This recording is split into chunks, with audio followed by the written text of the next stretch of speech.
चल ने यार ક્યાં જઈએ છે મીરા? मारो किचन रेडी થઈ ગયો અરે વાવ જો આખું અહીંયાથી આ દબાઈએ ને અમે હો જો આ વાળું દબાઈએ ને તો પાણી આવે ઓ વાહ અને અહીંયા આ જે સ્ટોરી છે ને એ નાખીને આપણે આમ ધોઈ પણ શકીએ પછી સુકાવા માટે અહીંયા પછી આપણે હાથ પણ ધોઈ શકીએ પછી? વાસણ ધોઈ શકીએ પછી પછી આ ગેસમાં છે ને આપણે થોડુંક જ આટલું ટપ્પું પાણી નાખીશું એ પહેલાં ગેસ ચાલુ કરી દીધો અને પછી આની અંદર આપણે આ પાણી નાખ્યું તો ધુમાડો નીકળવાનો છે. વાવ અને આપણે બંધ કરી દઈએ ધુમાડો બંધ ઓકે બહુ સરસ કિચન છે.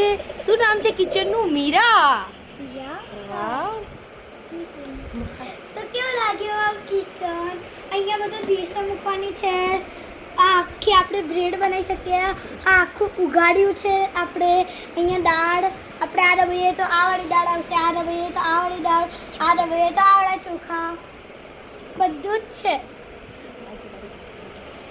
કેવું લાગ્યું કિચન મસ્ત મને તો મસ્ત લાગ્યું અને અહીંયા ઓવન પણ છે oven okay and fridge fridge પણ છે આ રહ્યું ને વાવ ફ્રીજમાં બધું જ મૂક્યું છે બાય